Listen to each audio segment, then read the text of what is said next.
Трпе Инвест Охрид.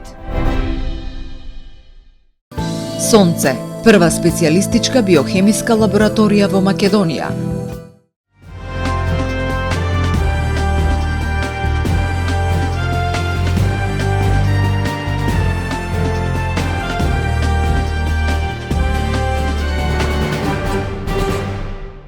Деновиве Комитетот за светско наследство на УНЕСКО ќе ја донесе една од најважните одлуки за иднината на Охридскиот регион. Повторно ќе се расправа по предлогот регионот да биде впишан на листата на светско наследство во опасност. Владата бара дополнителен рок од 6 години за спроведување на препораките. Председателката Гурдана Силјановска-Давкова порачува решеноста за заштита на Охрид мора да се покаже со конкретни дела.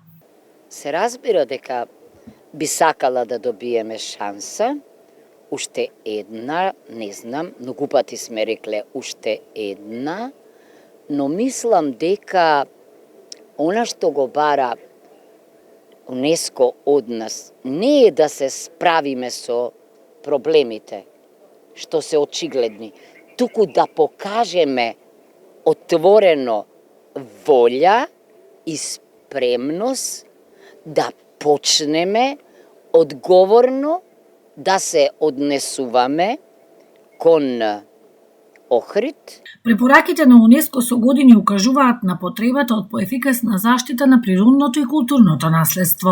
Мораме ние да покажеме точно со написмено, со чекори, со план, со рокови, за да видат дека еве ние сме одговорни кон признанието, дека ова е исклучително богатство, што ме нешто под заштита на УНЕСКО не е само македонско, не е само наше, туку е цивилизацијска придобивка.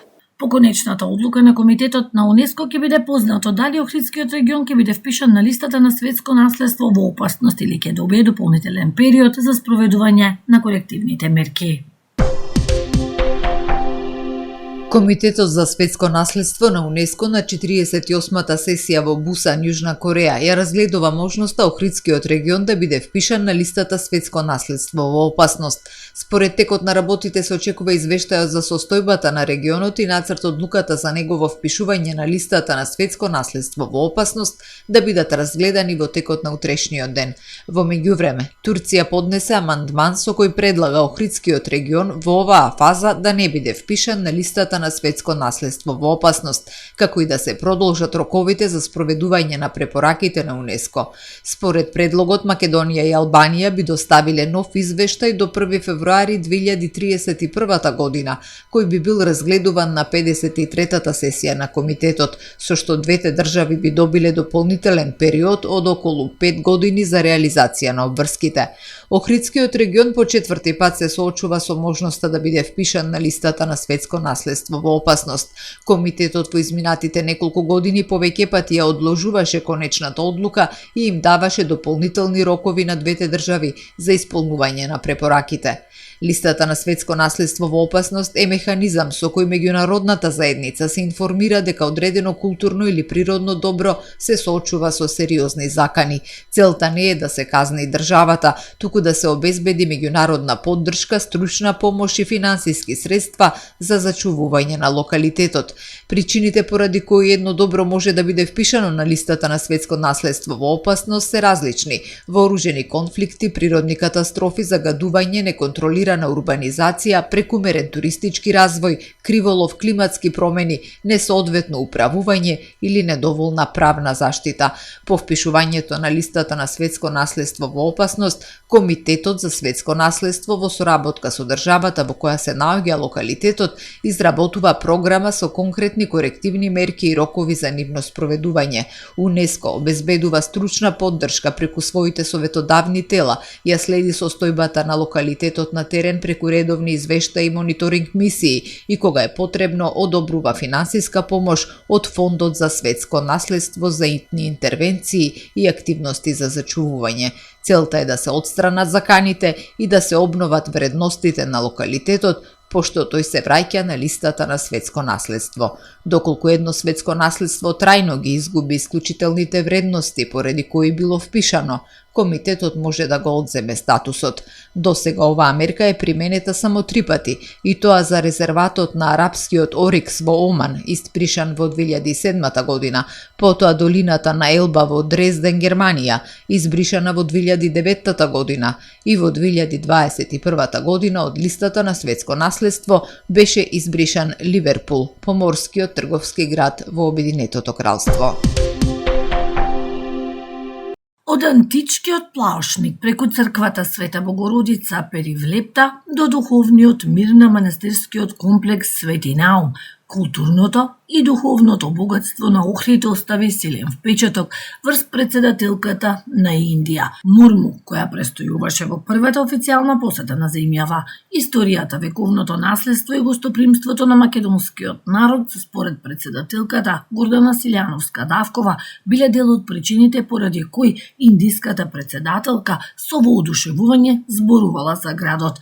Посетата на председателката на Индија во Охрид беше можност одблиску да се запознае со дел од најзначајните културно-историски и духовни знаменитости на градот.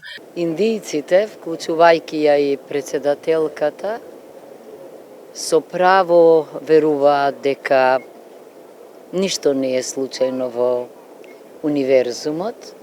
Гледајќи ги убавините на Охрид, на пластената историја, со право таа мисли дека град што има античко име, град што поминал ни сите историски периоди, не случајно е толку убав, дека со Божја волја, она што е во Перивлепта или она што е во Свети Науме насликано во некои далечни времиња. Предходно во Скопје вчера председателката Мурму присуствуваше на откривањето на бистата на Махатма Ганди во музеот на град Скопје, подарок од пријателска Индија. Во време во кое што се соочуваме денес како конфликти, нетолеранција и поделба, Гандиевата верба во диалог, сочувство и мирен соживот остануваат и понатаму важни. Се надевам дека посетителите на овој музеј, особено младите луѓе, ќе застанат пред неговата биста и ќе ја отсликаат пораката на Ганди, да ги инспирира, да одбијат омраза, да ги решат разликите на мирен начин и да му служат на општеството со храброст и емпатија.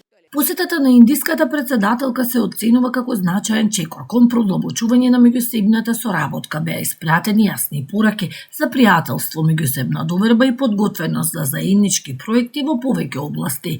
Од двете страни беше истакнато дека е потребно продолбочување на соработката во економијата, науката, образованието, културата и заштитата на животната средина, при што Охрид уште еднаш се потврди како место каде историјата и културното наследство ги поврзуваат народите. Како одговор на прогласената епидемија и 30-дневната кризна состојба во Гостивар, Општинската организација на Црвен крст Охрид се приклучува кон хуманитарната акција за помош на погоденото население. Од организацијата информираат дека граѓаните можат да донираат исклучиво флаширана, односно пакувана вода за пиење. Донациите во вода се примаат во магазинот на Црвен крст во Охрид на улица Кленоец број 2А. Пунктот работи секој работен ден од 8 до 16 часот, а за време на викендите од 10 до 14 часот. Од Црвениот крст информираат дека целата собрана количина вода ќе биде транспортирана директно до најпогодените семејства институции во Гостивар. Трим и Лум ви донесува метео.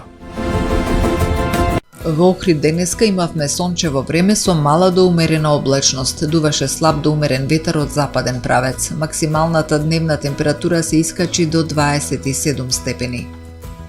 Утре во Охрид времето ќе биде променливо облачно и посвежо со повремени врнежи од дожд, ќе дува умерен повремено засилен северен ветер. Утринската температура од 14 степени, а максималната дневна до 20 степени.